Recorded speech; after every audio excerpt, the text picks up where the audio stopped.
I always thought my mom was the most predictable person in the world. She woke up at 6 a.m. every day, made the same breakfast, toast, eggs, and tea, reminded me about school, about life, about responsibility. She was calm, gentle, and ordinary. At least, that's what I believed, until the day I found out she was living a double life. It started on a random Tuesday. I came home earlier than usual because our last class got canceled. The house was quiet, which wasn't strange. Mom usually worked late shifts at the hospital as a nurse. But that day, something felt off. Her bedroom door was slightly open. Now, my mom is the type of person who keeps everything neat and private. Her room is always spotless, everything in place, nothing out of the ordinary. But that day, her closet door was wide open, and inside, I saw things that didn't make sense.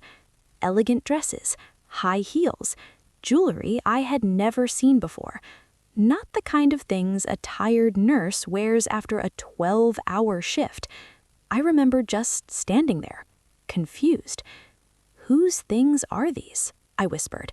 My heart started beating faster. At first, I tried to explain it away. Maybe she borrowed them. Maybe they belonged to someone else. Maybe I was overthinking. But deep down, I knew. Something wasn't right. That night, I decided to stay awake. I pretended to sleep, but I was watching the clock. 10 p.m., 11:30 p.m., 12:15 a.m. Then I heard the front door open. Soft footsteps, and then laughter. Not the tired, quiet laugh I knew. This one was different, confident, alive, almost like a completely different person. I got out of bed and slowly walked toward the hallway, and that's when I saw her. My mom, dressed in one of those elegant outfits, hair styled perfectly, makeup done, looking nothing like the woman I knew. She was talking on the phone, smiling. "I'll see you tomorrow night," she said. "Same place." Same place? Tomorrow night? My chest tightened. I stepped forward. "Mom." She froze. For a moment, we just stared at each other, and I swear I didn't recognize her. "Why are you awake?" she asked, quickly hanging up. "Why are you dressed like that?" I replied. Silence. Heavy, uncomfortable silence. "Answer me," I said, my voice shaking. She sighed. Not in anger, not in frustration, but in exhaustion. "I didn't want you to find out like this," she said quietly. "Find out what?" I asked. She looked at me, and then she said the words that changed everything. "I have another life." My mind went blank. "What do you mean, another life?" I asked. She walked past me and sat down. "I work at the hospital during the day," she said slowly. "I know that. And at night," she paused, "I work somewhere else." "Where?" She hesitated. Then finally, "I perform." "Perform?" I repeated. "Yes." "As what?" Another pause. "A speaker," she said. "At events, conferences, private gatherings." I frowned. "That doesn't explain the clothes or the secrecy." She nodded. "You're right." And then she told me the truth. For years, my mom had been living two completely different lives. By day, she was a nurse. By night, she was a motivational speaker. Not just any speaker, a well-known one, someone people paid to listen to, someone who inspired crowds, someone who stood on stages and changed lives. I couldn't believe it. "You're joking," I said. "I'm not." "Then why hide it from me?" That question hit her hard. I could see it in her eyes. "Because I was afraid," she said. "Afraid of what?" "Afraid of failing." I didn't understand. "You're already doing it. You're successful." She shook her head. "You're only seeing the result, not the beginning." She took a deep breath. Years ago, I wanted to do something more. I wanted to speak, to share my story, to help people. So why didn't you just tell me? Because back then, I wasn't good. Her voice cracked. I failed. A lot. I stayed quiet. No one listened. I got rejected, ignored, laughed at. I felt something shift inside me. I didn't want you to see me like that, she said. I didn't want you to think your mother was not enough.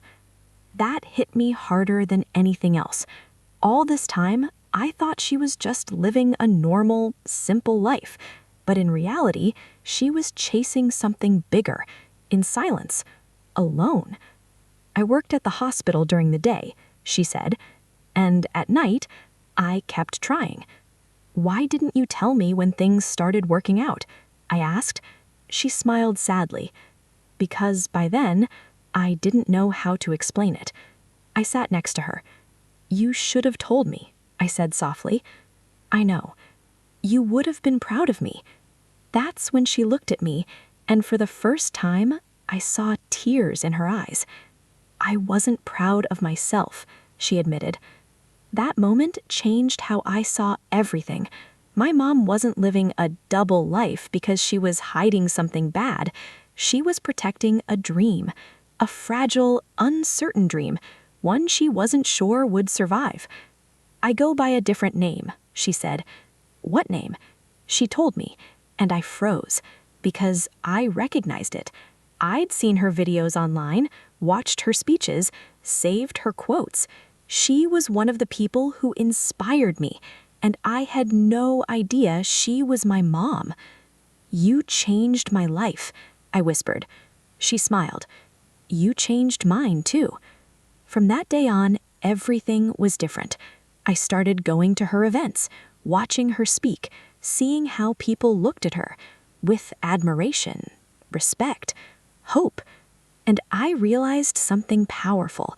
Sometimes the people closest to us are fighting battles, chasing dreams, becoming something incredible, without us even noticing. We think we know them, but we only see the version they're ready to show. That experience changed me. I stopped underestimating people, stopped assuming I knew everything about someone's life, and most importantly, I stopped being afraid to chase my own dreams. Because if my mom could build a whole second life from nothing, then what excuse did I have? So, if you're listening to this right now and you feel like you're living in the shadows, like your dreams are too small, too risky, too uncertain, remember this. You don't have to reveal everything at once. You don't have to be perfect. You don't have to wait for approval. Start quietly if you need to. Grow privately if you must. But don't stop. Because one day, the life you're building in silence will become the story that inspires others, just like my mom's did, and just like yours will.